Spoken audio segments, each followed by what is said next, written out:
Damn, this is a tough hill.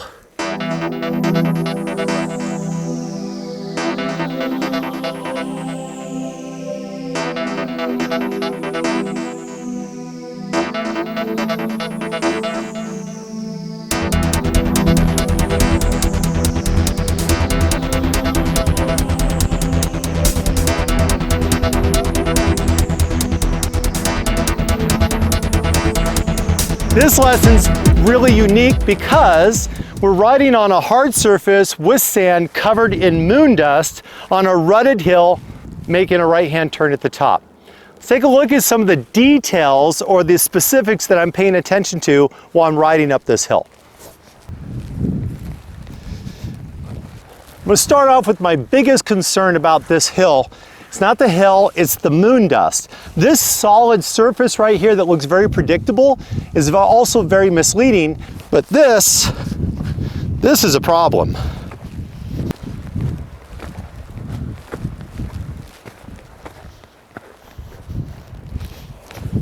This is a real indicator of a loose surface or this moon dust, and to be concerned that something is hidden down below it.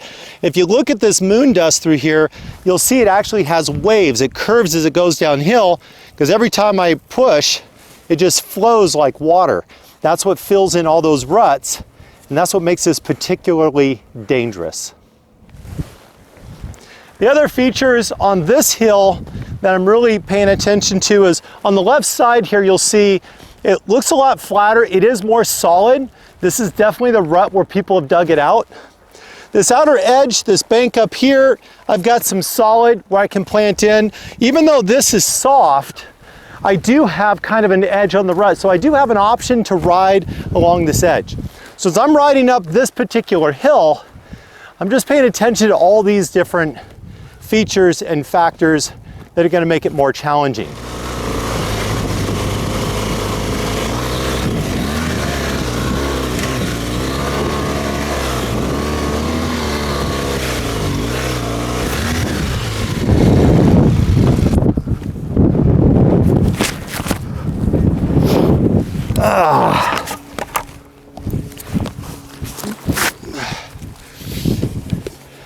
So just to make things more challenging, not only do I have hidden ruts, deep sand, powder on a roughly a 20-degree incline, I'm also running on an adventure tire that's more street bias. I'm on the Trail Max Missions from Dunlop, and these have been on the bike all summer. So all the training camps, all the training tours, all the hard rock, they're pretty well smoked. Nothing like adding a little extra challenge to the day.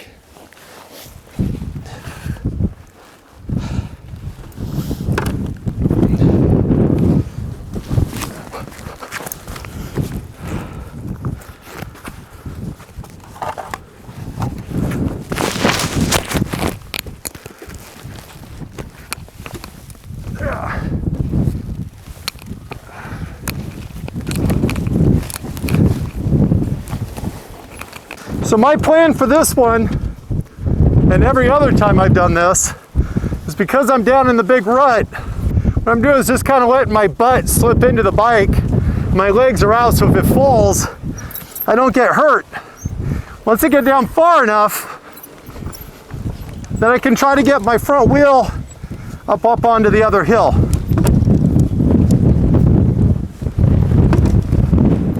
There we go. Now from this position, what I'll do is I'm just gonna add some power, we're up on the hill, and then climb on the bike and ride it down. At least, that's the plan.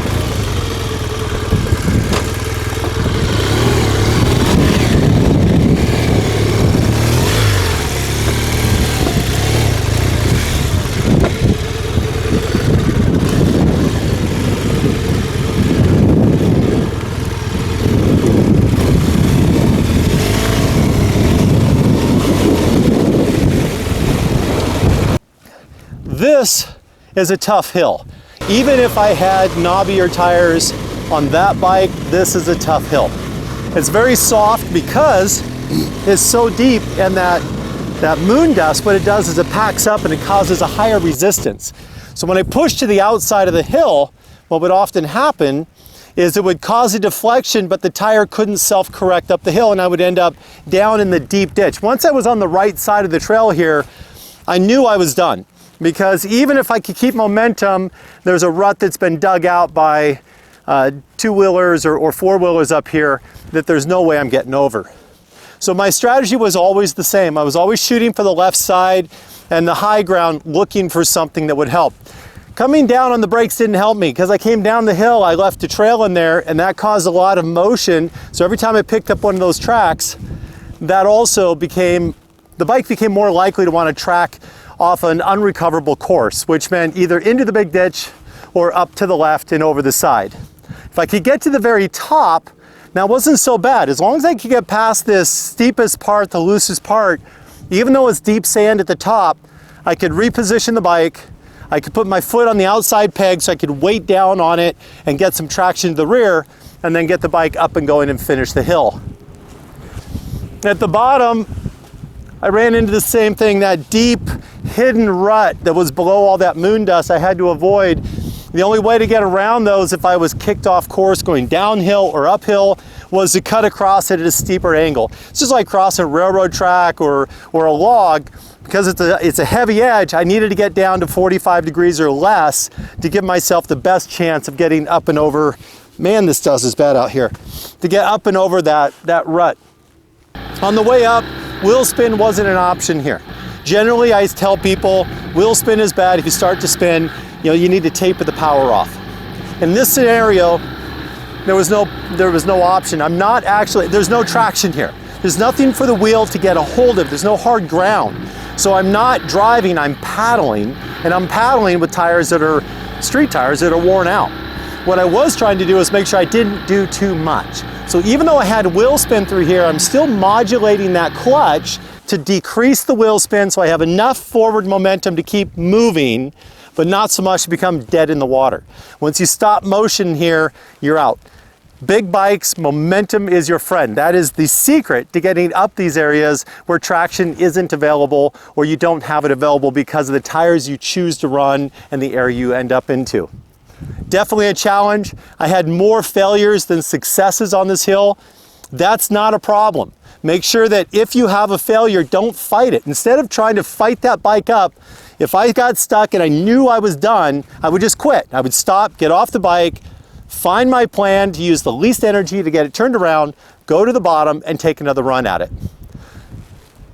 I also would recommend, although I'm running panniers today, I'm running the Lone Riders on the bike, which are a semi-rigid pannier. So if I do fall down and get stuck under the bike, that I'm not going to have a serious injury. I'm also wearing hardcore motocross boots. I'm wearing the CD Crossfire 3s right now.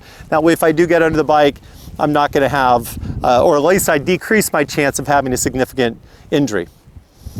Body position was variable. What I'm trying to do is stay in a neutral position. The idea is that if I get too far back on the bike, I end up whiskey throttling. I don't have control.